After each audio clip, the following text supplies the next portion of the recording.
Good evening. My name is Irene Li, and I'm the co-founder of Mei Mei Restaurant Group. Welcome to the Curated Cuisine series. For you Boston area food lovers, I'm sure you know the name Jason Bond. His restaurant, Bondier, was widely admired for its innovative and cozy farmhouse-style cuisine. After closing Bondier's doors in 2021, Jason was hand-selected as the new executive chef of Clover Food Lab. As expected, the James Beard Award-nominated chef is again delighting our palates and helping to shape the future of food through his work at Clover. I'm so glad to have him here tonight. Before we begin, I want to thank our partner in this series, BU Food and Wine. You can learn more about them in the description below. And of course, if you have questions for Jason tonight, you can enter them in the Slido box on the right of this video. We also have a special treat for you. Jason recently stopped by the WBUR CitySpace kitchen for a demonstration of his pan de pisse and Medlar Jam. Here we go. Hi, I'm Jason Bond, Executive Chef at Clover Food Lab. I'm here to show you a dish that I really love. It goes back to a dish my grandmother made, which was fruitcake and apple butter. This is sort of my version, pan de pisse with Medlar Jam. One of the things I really like about these recipes is that you can vary them a lot. This is a spiced bread, so not really a cake, but more of a bread that you eat with cheese or maybe as a snack in the afternoon with some butter or some jam. And we're gonna use the jam actually as one of the ingredients in the bread. It's very easy to put together. It's the jam, butter, we have some orange zest in the bowl. It could be any kind of zest or candied fruits or candied pears or stewed fruit. Again, it's really variable, so you can add what you like and you can change it according to what you might have in the cupboard. Eggs, we make a mix of warm spices, and then the flour gets stirred in at the end. And while I'm using rye flour and all-purpose flour here, you can do any kind of mixes of flours. It's a fairly dense bread, you know, being a sort of a tea cake, imagine. And you can use even non-gluten flours like oat flour and sorghum flour, teff flour. You can really mix it up and play with maybe what you find at the grocer or what you're interested in. So again, it's very simple.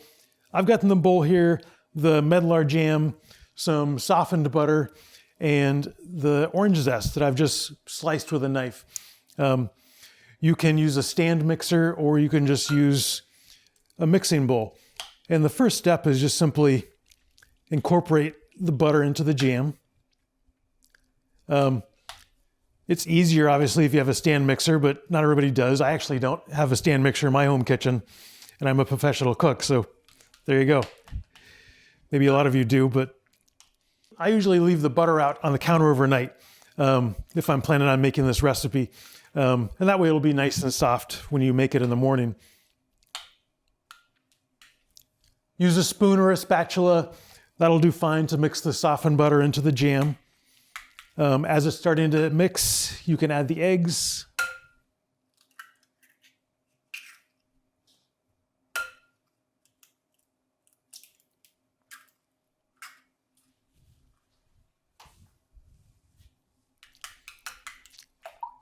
Same thing, just mix them in until it's a nice homogeneous mixture. The eggs are a binder in this recipe, so they hold the bread together a little bit. You could make it a vegan recipe actually by not having the eggs, and there's so much fruit in this recipe that that'll actually give a lot of the moisture that the eggs contribute to. So if you wanted to make it vegan, you could. Mix that together evenly. We've got our warm spices, things like, imagine like gingerbread spices. So, ginger, allspice, black pepper, cinnamon, a little star anise ground in here, cloves and nutmeg. My grandma always baked her breads with nutmeg, so it's sort of the law that I also have to make it with nutmeg. All right, those go into your bowl. I've already pre-measured all these ingredients, but as you'll see when you look at my recipe, I weigh everything on a scale. I'll just set everything up. In the kitchen, we call it mise en place, everything in its place. I'm sure you've heard that before. but it really helps a lot. So we'll weigh everything out exactly the amounts we need, especially with pastry and bread baking. The recipes can be pretty fussy if you're not pretty exact with some of the measurements.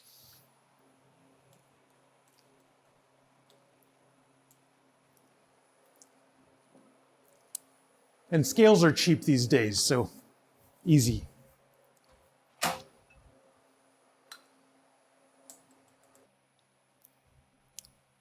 So we've added our eggs, our spices, we've mixed everything to a smooth batter, and last is just simply mix in the flour. We'll mix it in just a little bit at a time.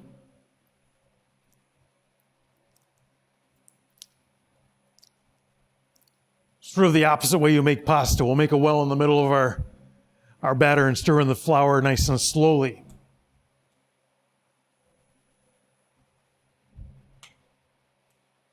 As you get some mixed in, you can start to add the flour faster. You're less likely to form lumps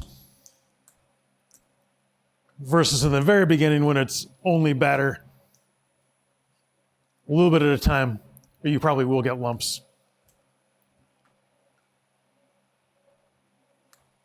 You can kind of fold this batter over the same way you might incorporate egg whites into a chocolate mousse, for example. It'll be kind of that same texture, kind of it'll be a thick batter. And when it's finally all incorporated, it'll actually be kind of a thick bread dough.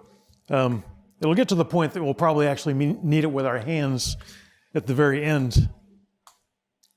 And I'll vary this recipe a lot. Like I said, you can really incorporate whatever's in your cupboard or whatever you might see out at the market. I used to love to go to the North End and buy candied fruits at the shops there. You know, this would be great with candied citron and candied orange zest and lemon zest.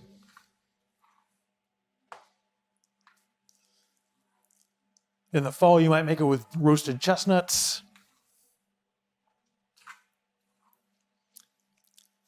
And the jam we put into it, you know, we use Medlar Jam because I had Medlar, but you could also use apples, pears, quince. There's a couple orchards here in New England that grow quince, you know, as well as the Medlar that we're using. So you can really vary it according to ingredients you like. There's one variety of apple that I like to bake with a lot called a Roxbury russet. And it's actually the first apple developed here in Boston, in Roxbury, you might have guessed. But really, it's not over sweet. It's a really crisp, nice apple that holds up both eating and baking.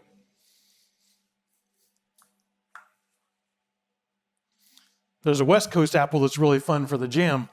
It's called a mountain rose apple, and it's got kind of a pink rose flesh. If you ever find those anywhere, that's what you should make for your jam. It's really pretty. This will make a similar bread to my grandmother's fruitcake in that you can eat it right away, but you can also wrap it maybe in a clean kitchen towel with a little rum or Grand Marnier, that sort of thing. So sometimes we'll store these for a long time in sort of that old-fashioned rum cake type of way. Great, so aside from where I missed, I think we're incorporated. So you can see it's a fairly thick dough.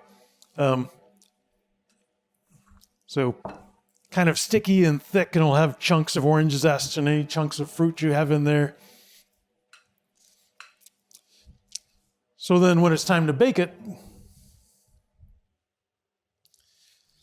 I usually make small tins, and there's lots of different kinds of containers you can buy. I personally like just a standard restaurant issue. We call this a 9-pan in restaurants. You can buy them online. You can buy them at restaurant supply stores all over the place. But it makes a nice sort of tea loaf size bread. I have one here that's baked ahead of time. But to prepare these loaves, you want to oil or butter the pan. we make a strip of parchment paper that you also oil. And then you would flour it just like you're preparing a cake pan.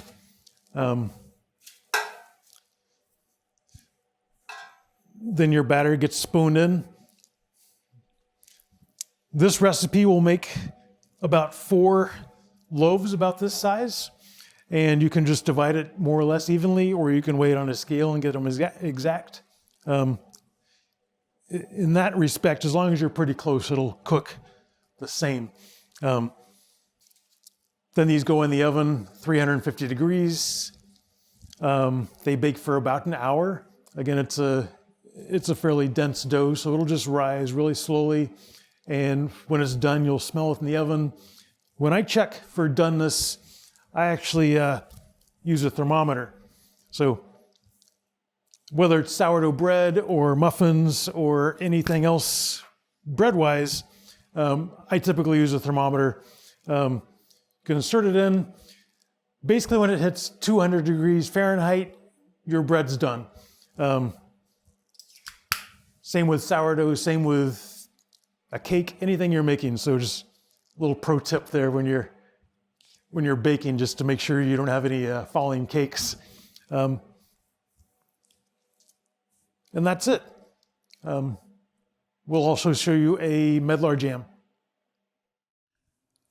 So the finished cake, I like to serve with Medlar Jam. So Medlar it's a little tiny fruit that looks like a tiny apple. They grow in Persia and the Middle East and somewhat throughout Europe, but it's considered sort of a forgotten fruit. You don't see them very much except for heirloom gardens. There's a couple farmers here close to Boston that grow them, but only a few trees. So every year it's kind of, there's not a lot, but you know, it's a fun fruit. The way you use a medlar, it's also kind of old fashioned and people don't do anymore. And it's called bletting. You blet the medlar. Which basically is sort of a controlled rot. So there was a Shakespeare line, rotten like a medlar. He's describing someone he wasn't fond of. But you imagine how you see dried dates at the supermarket. It's the same process where a fresh date, as is a fresh medlar, is very astringent and you wouldn't want to eat them raw. They're no good at all. But you let them sit out and they sort of shrivel and get soft and the natural sugars come out, and it's bletted medlar is almost like a round ball full of applesauce. It's really delicious. So we take the medlar. It takes about a week and a half to blet. And then we put it in a pot with some sugar and spice, maybe allspice and cinnamon stick. You don't need a lot because they're so perfumed on their own.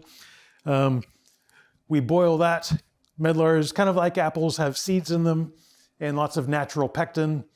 So we'll push that medlar puree through a strainer or a sieve, and then back into a pot.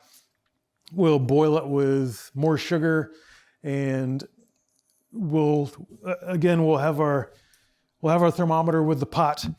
And with as with making applesauce or apple butter, that sort of thing, where you want it to thicken up, cook it to an exact temperature. 225 degrees is a good spot to get a really nice thick one. This one's cooked to about 222 degrees, so more of a jam texture versus old-fashioned fruit butter texture, which is how my grandma would make it. So I make it a little bit looser. But you know, that's what thermometers are for. We can decide exactly how we want it to come out, and then we can cook it to exactly how we want it. So that's what we do. I'll just make a slice of our spice bread.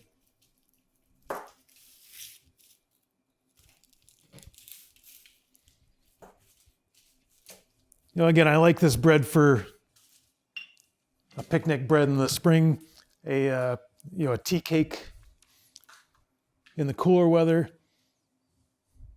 nice for breakfast, and just a little bit of Medlar jam. That's all it is. It's easy to put together. It's not fussy. It's delicious. and I like it. Hope you do too. Thanks. Welcome back, everyone. If you have a question for Chef Jason Bond about his pain d'épices or anything else, you can enter them in the Slido box on the right of this video, and we will get to as many questions as we can. And Jason, we actually have one question already about your recipe. One of our viewers wants to know, are there key ratios to keep in mind as you're varying the ingredients? I love how you said that you could use apples or pears or different kinds of jam. So what tips would you have for someone who's going to get a little creative with this recipe at home? It's a perfect question. That's exactly how I like to look at recipes. So the important ratios are the hydration, basically the liquid relative to the dry stuff, the flours. Outside of that, you can pack as much dried fruit or candied fruit or whatever as you can and have it still hold together, which is a lot. Like grandma's fruit bread is more dates and nuts than actual batter. So, there's just enough mortar to hold that little wall of bread together. So you can add a lot of stuff to it. That particular recipe has very little, but it'll take a lot. Amazing. Well, we'll look forward to hearing how people's pain d'épices recipes go at home. So Jason, I was so excited when I heard that you were going to come to Curated Cuisine. And then when I heard you were going to do a recipe, I knew that I was going to learn something. And so Medlar's, wow. This is such a great example, I think, of how you and Clover approach food and by extension, teach your diners and guests about food. I don't think I could count how many somewhat obscure ingredients I learned about directly from you when you were at Bon Dire or the folks at Clover. So I'm curious, what's it like being at Clover and how does it sort of compare and relate to all the work you did at Bon Dire?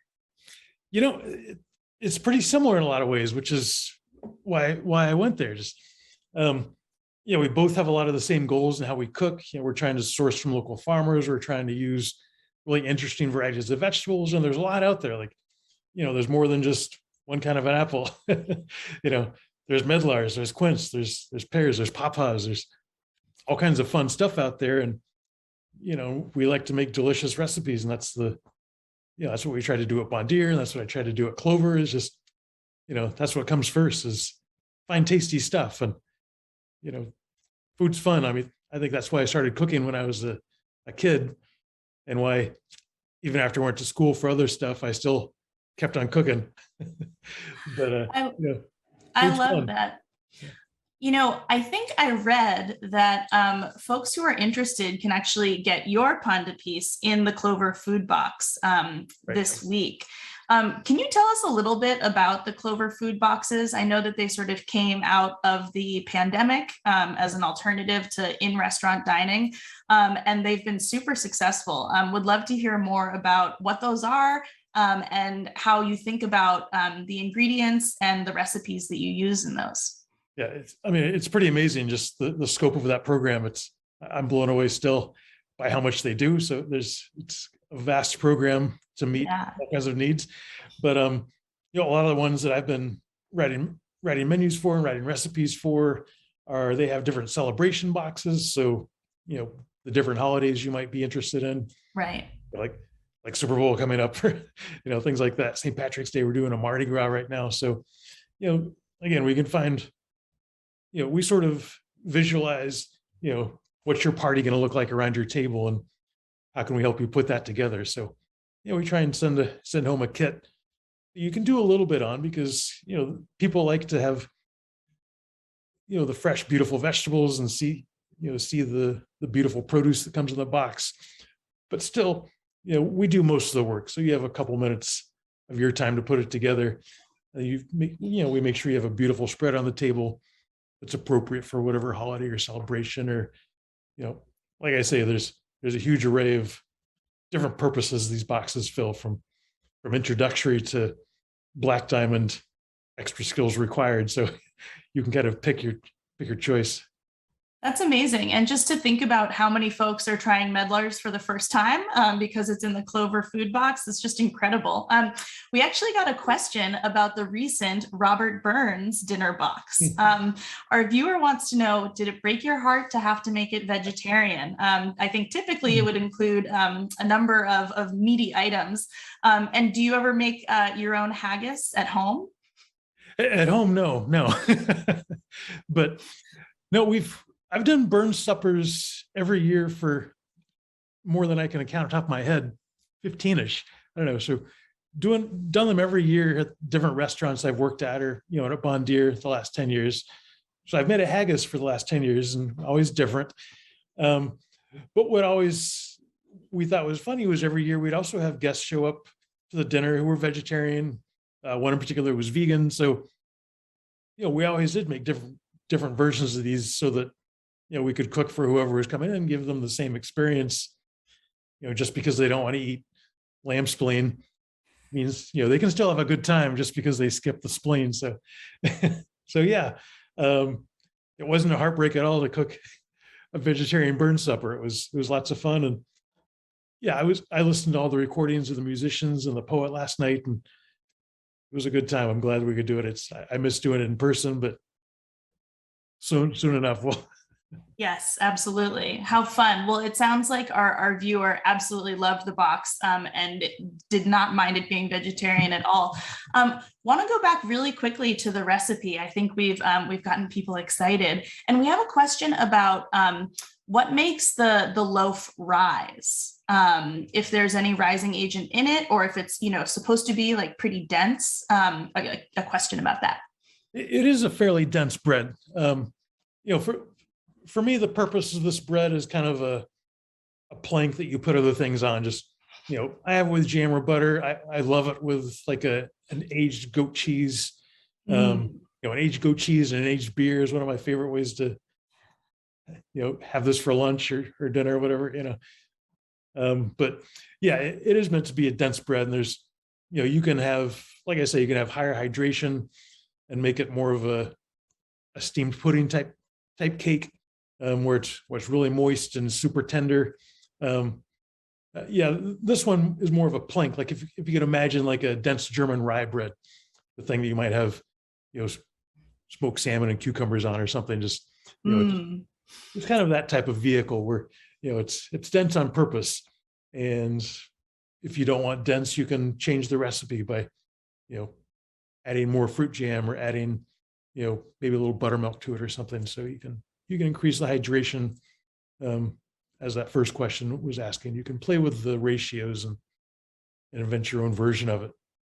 I love that. And so as it stands, the recipe doesn't have any baking soda or powder in it. So adding a little bit of that or some other rising agent. I was trying to remember this. I'm trying to answer in a way that wouldn't let you know that I can't remember, but I don't remember off the top of my head, even though I bake so much stuff that. Got it. Well, you're pretty busy. We'll find out and make sure to get back to that viewer.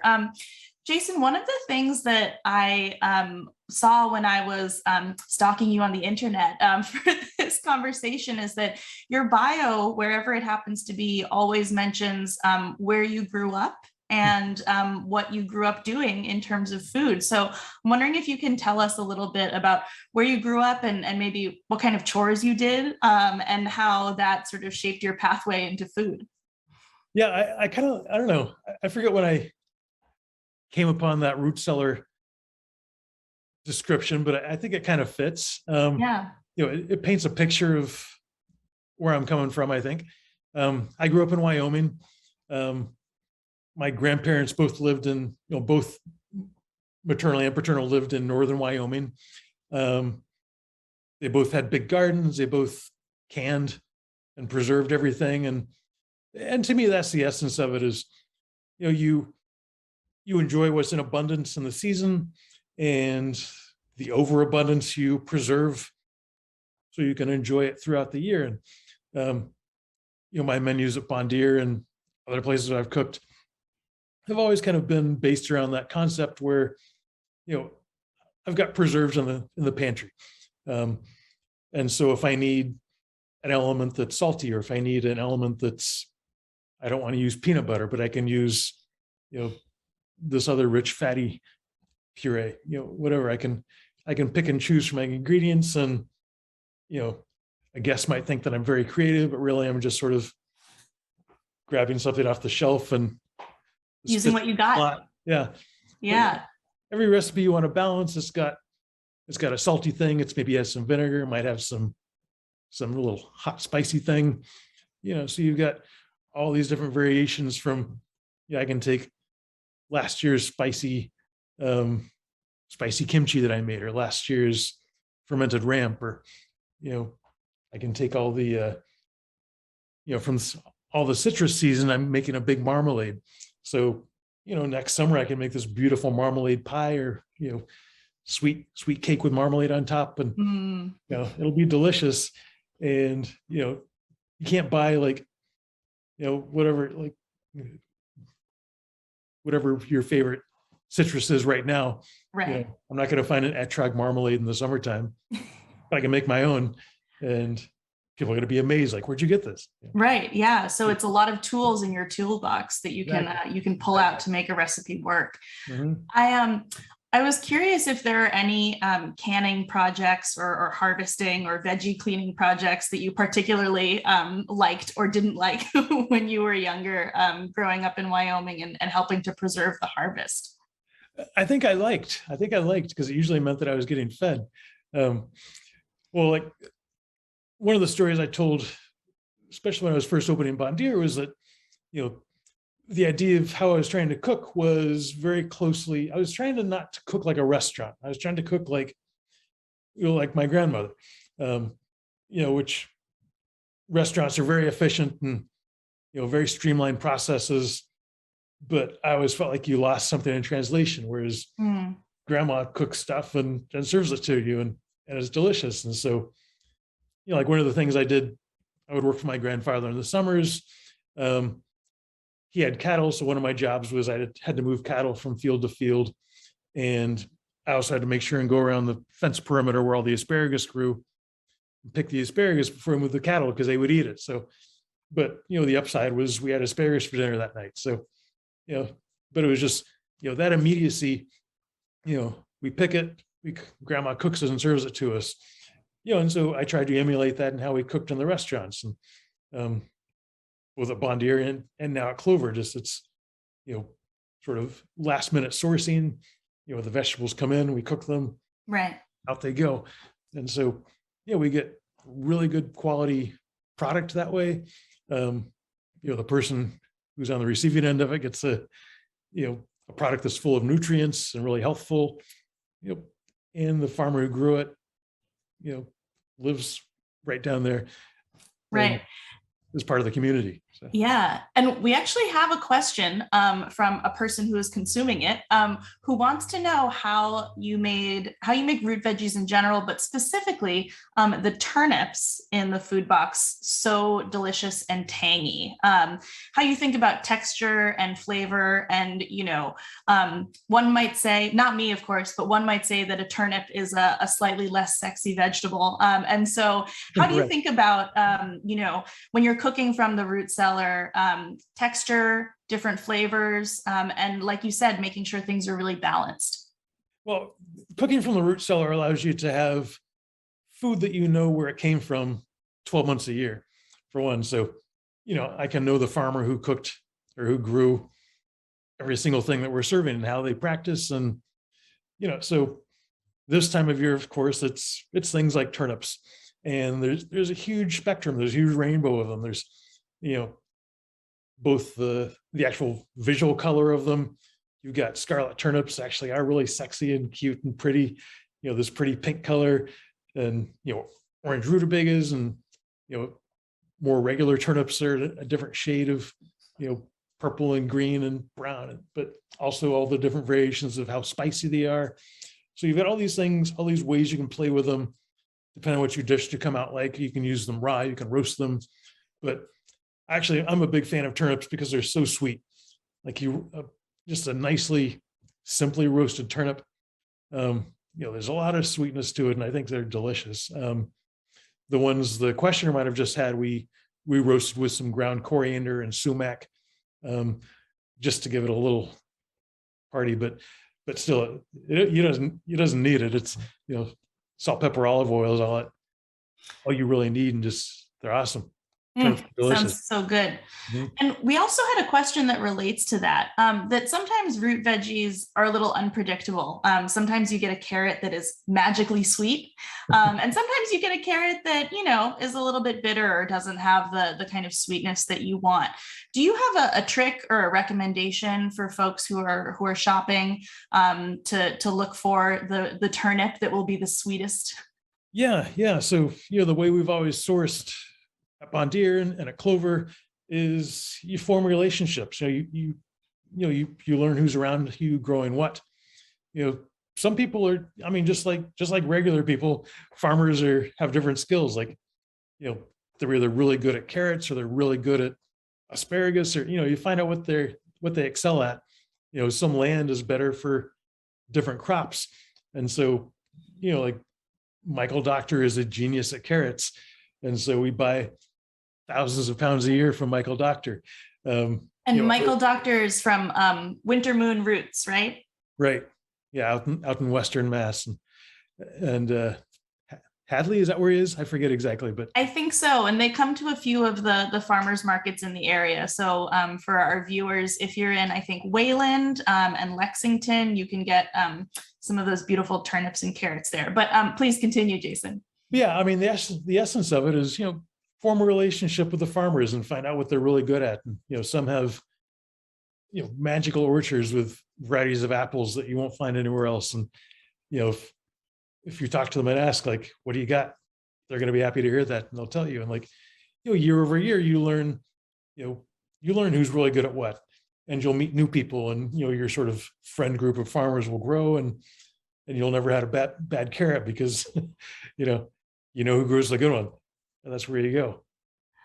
I love that. When I first started visiting the farmers markets when I was in college, I think I felt kind of shy. I didn't know that much about farming, and I didn't want to ask a lot of questions, but I found that like everyone, farmers can really talk, especially if you ask them about, what kinds of problems they're having or what's going really well this year. And so definitely want to sort of co-sign that just talking to folks about what they grow and how they grow it, you can learn so much.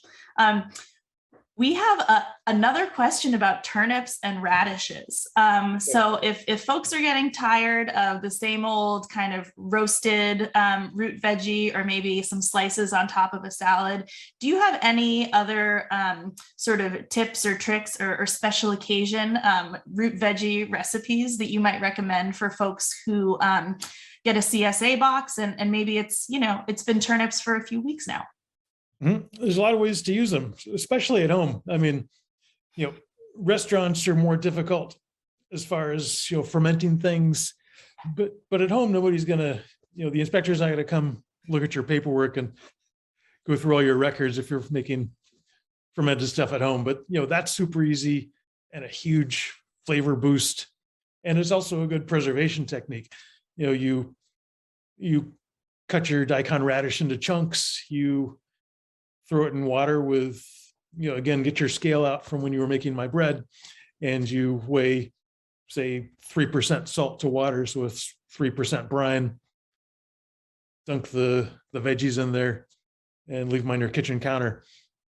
And then, a week later, 2 weeks later, they'll be bubbly and tangy and delicious. And, you'll find lots of variations on that on the interweb or in books, if you still do those. I still read books because I'm old fashioned, but yeah, fermentation is really great for a really fresh a la minute thing, especially with spicy things like maybe a black radish, or if you get a really spicy batch of daikon, just slice them thinly, or you can shred them if you've got a julienne slicer on your Japanese mandolin or something, and then sprinkle salt over them. Just, same as you might do if you're preparing cucumbers, but just sprinkle salt over them. Let them kind of drain for 20 minutes or so, and then just, toss them in a salad. And something like a black radish, some of that really aggressive heat will go away. They'll still have crunch. That's a really nice way to use a fresher vegetable. For kind of a mild sweet root vegetable you can get this time of year, I'd suggest you look for kohlrabi. Especially ask a farmer if they've got Cossack kohlrabi. They're about this big, but you peel the skin off and they're slice them really thinly. They're super sweet and just a nice crunch. It's like, they're not apple sweet, but they're kind of apple textured and almost apple sweet, but they're really delicious. Just julienne that on your slicer or just thin slice it with a knife and, treat it like a slaw, dress it with oil and vinegar, or, I used to get like an aged soy sauce and an aged rice wine vinegar and just make a light dressing. They don't need a lot. The vegetable tastes nice on its own, but just, Right. There's so many variations of different root vegetables, and I suggest you just play with them. Just, they're different than the red radishes we get in the spring and the summertime. And, each one's its own individual personality. So. Right. Yeah. And, one of the things that I remember discovering when I first started cooking and going to the farmer's market is the beauty of a radish and butter sandwich or a radish and butter toast. So I think that's sort of a French thing, but of course, the lovely flavor and texture of the butter kind of helps if the radish is a little bit spicy or bitter, and then some nice flaky salt on top. When I found out that butter could be a component in a sandwich, it really changed my life. And so I highly recommend that if you're not feeling like cooking or a fermentation project, just a little snacky sandwich situation. Jason, we're about to get a big snowstorm this weekend. What do you like to stock up on at the market or the grocery store? And what do you like to cook when it's howling outside? Yeah, well, soup. Soup is perfect. I'm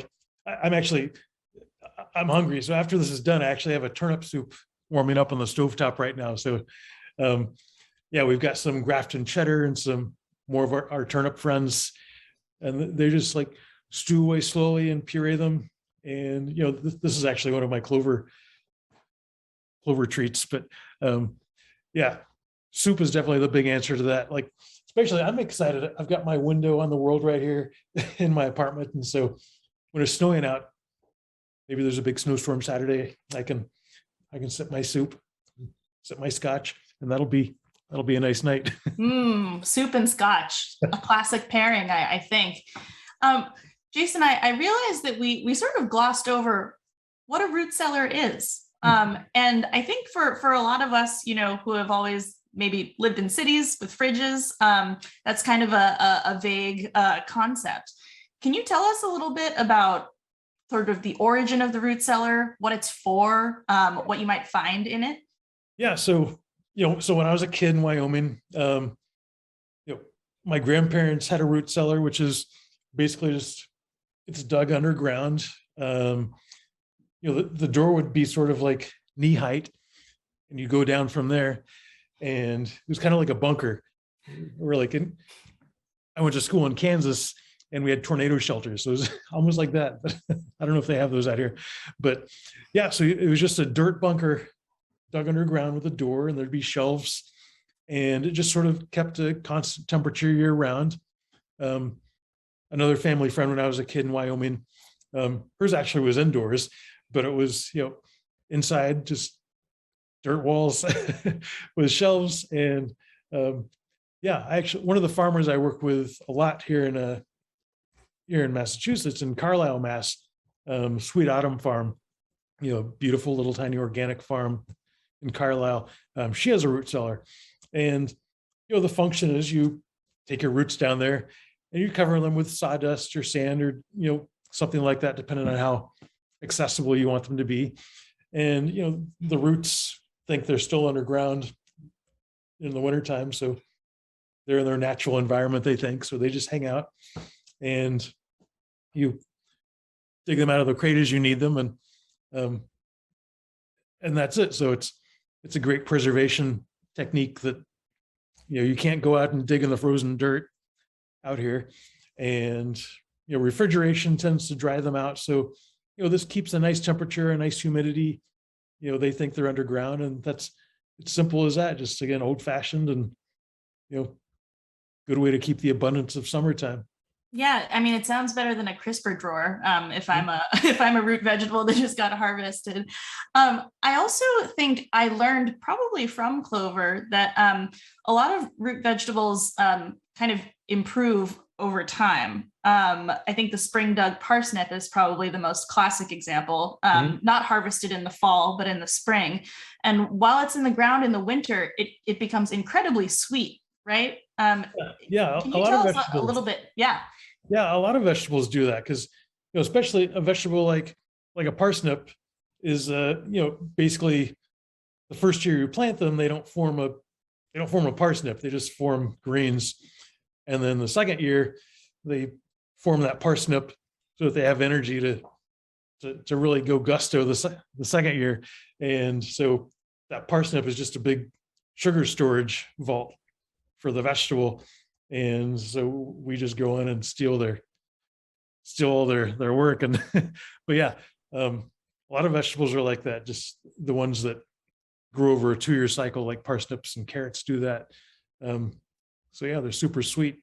Vegetables have a lot of tricks. A lot of things like heavy greens and these turnips and root vegetables, if you get them after a frost, or turnips, if you can find a farmer who will dig them after a freeze, they'll be really delicious. Like, that sugar will intensify in them, and that's the thing you should look for when you first harvest your vegetables. They're especially late fall, early winter, when they still have lots of greenery on them. Vegetables go through light cycles throughout the day, and in the dusk hours, sort of when insects are most feeding, vegetables produce a lot of what's a toxin to the insects, but is actually really healthy for us. And so vegetables, even after you harvest them for a couple of weeks, maintain that cycle. So when you have light on them, they think it's daylight. When it's dark, they think it's dusk. So you can sort of even time, when you eat your vegetables around dinner time, turns out they're extra Once nutritious, again, especially the bitter ones. Yeah. Once again, Endive, I'm learning vegetables, things incredible like that. vegetable trivia. I love it. So we have a question from someone who I think is considering their own root cellar. If you have a sort of dark part of your basement, such as a dank, unfinished rock wall room, could that be a root cellar? Are there other I think that is a root cellar. Yeah, I think they already have one. Yeah. Excellent. And I guess, are there other sort of creative ways to store food? Whether it's creating a root cellar or just a good environment for food that you might recommend to people who are kind of looking to build out their pantry? Well, I think as much as possible, just recreate what the vegetable likes to be in. Like, if it's a root vegetable, it likes to be underground. So, you want to kind of match the humidity. So if it is just a crisper drawer, maybe play around with, if you're fancy, maybe your refrigerator, you can adjust the humidity. But if you're me, maybe you have to play with how much you leave the door ajar, or maybe you drill a hole in the front.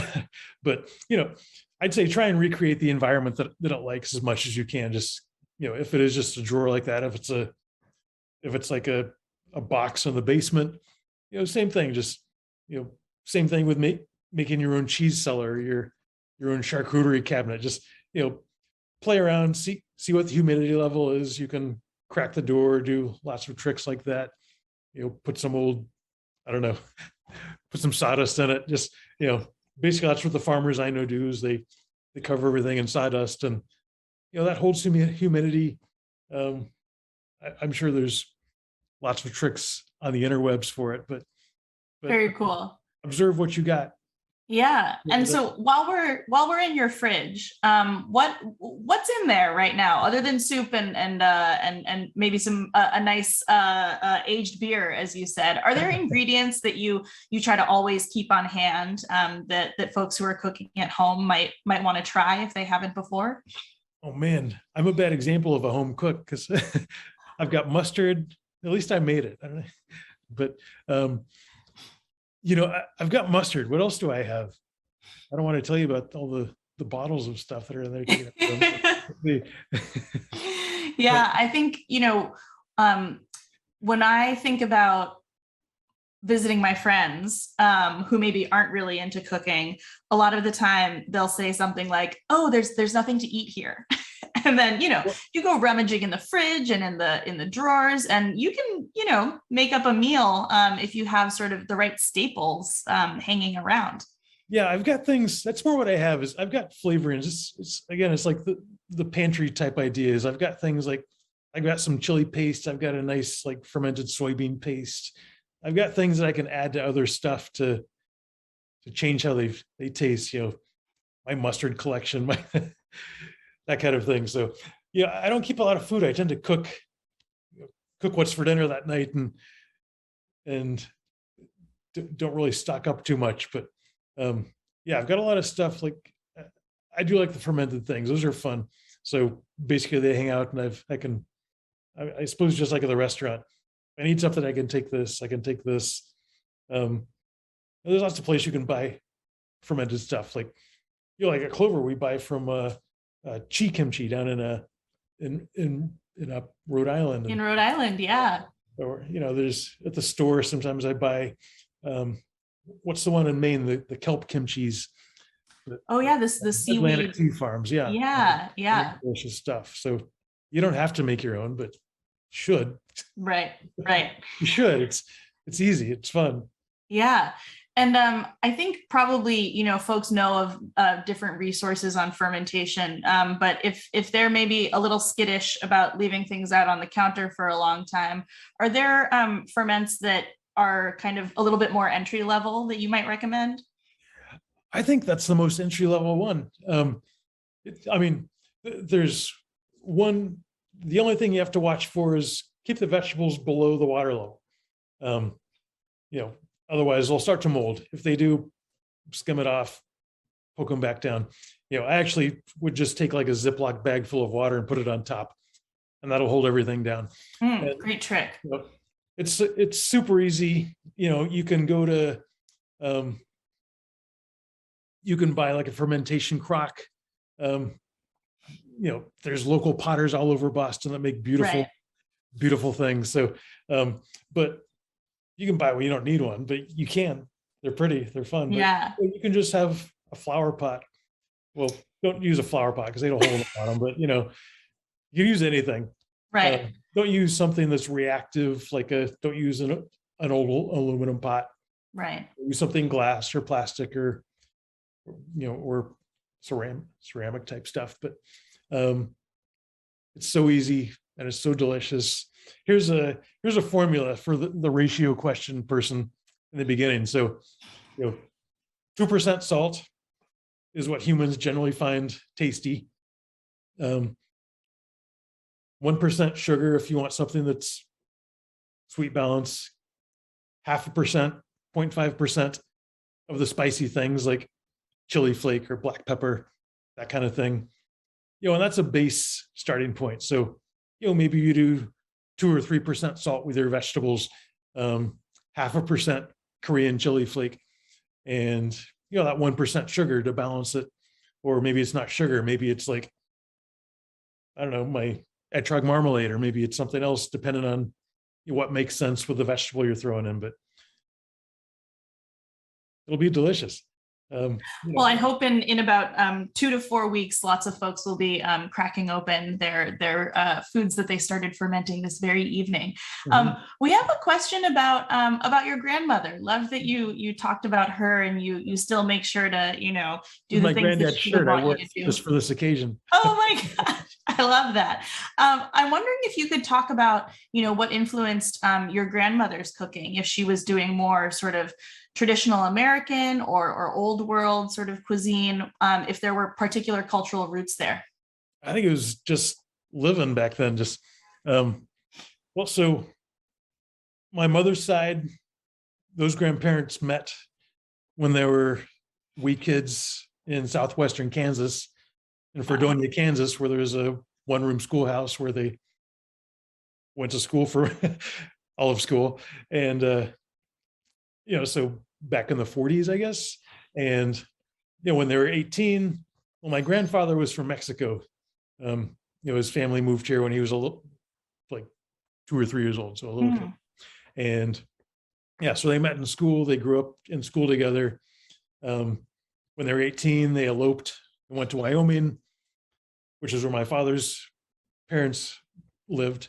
So grandma said that, that grandma Cortez, she learned from her mother sort of Kansas farmhouse cooking, all those kind of staples. She has a book. It's somewhere. I don't have it behind me, but she wrote a cookbook just for family called Graces from Gravies to Goodies. Wow. Gravy is sort of the centerpiece. Like, it's all about gravy. It's gravy plus the pork chop, or gravy plus, whatever's underneath it. But gravy is the important part. She said she had to learn to cook pinto beans instead of navy beans because that's what my grandfather likes. But otherwise, yeah. And then my grandmother Bond in Wyoming, she was Arabic. Actually, her family came when she was a little girl to California with her mother, and so she learned from her. And then they eventually made their way to Wyoming, where she met my grandfather. But again, they lived on a farm, on a ranch, and so they grew practically everything from vegetables and livestock. So they hardly went to the store at all. Right. It was really just grow it, preserve it. Had several kids. That'll keep you busy. Had a grandkid to feed. Yes. So yeah, they just, they produced everything that they made. And, that's what I grew up around, and they were great cooks, and I like to eat. And I think that's why I ended up becoming a chef, because I like to eat. And I think that, I couldn't find the stuff that I wanted. So I started learning to cook and just kept doing it. But when did you start cooking? I started in college. I cooked as a kid for fun, but as an actual job, I started in college because I was a music major. So I had no real professional skills to get a job. So I cooked in restaurants. I'll take anybody, even a musician.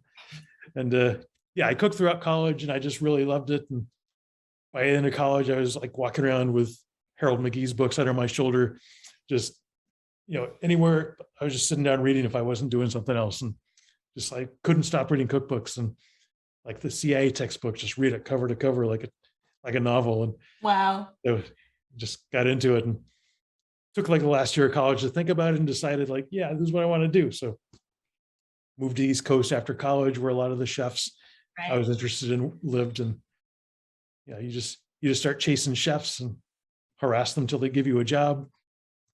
If you work hard, they'll point you to the next guy. And yeah. Yep. That's amazing. I love that, because I think so many people in this industry end up here by a somewhat circuitous path, and then somehow we circle back to the things that were cooked for us when we were little, or the things that we loved eating most. And so I relate a lot to that. I'm curious, in the couple of minutes that we have left, you have been a champion of local food in this region for so long. I would love to hear a little bit about how you've seen things change and evolve, and maybe what makes you most excited or optimistic about what the future of food is. I think, Bondier and Clover and maybe fermentation at its core is optimistic about the future, that there's somewhere we're going, that there's a plan. So yeah, would love to just hear a little bit about sort of where you've seen food come and what you're excited about in its future. Well, thanks. There's a lot more really good stuff available to us now. Good product. I hate to call it product, but what food? There's a lot of really good food stuffs that we have access to now that we didn't 20 years ago. Like, back in the 90s, we couldn't get good porks for charcuterie. We were flying them in on containers into the airport from farms out in the Midwest and out in the West, where they had, family-run farms. And now there's there's quality livestock everywhere. We couldn't find that many, farmers who would grow in excess of vegetables for us. Like, it took several years of hounding to get someone to believe us that, we need carrots, and we need carrots in the wintertime too. Just, grow these and we'll buy them. And so like, back to former relationships, like it became sort of a thing with a few farms where we would sort of sponsor them. We would pay them up front to grow these things so that they would believe us that we actually needed celery root in February. And so, yeah, so it took several years, but now there's farms all over the place that grow really awesome things. And there's like really great distribution networks like Farm Fresh Rhode Island. Just, the one I really miss is Metro Pedal Power. They were amazing. Oh yeah, Wednesday. Yeah. And I don't know what she's doing now, but something amazing, I'm sure. But yeah, so there's great distribution, there's great producers, farmers,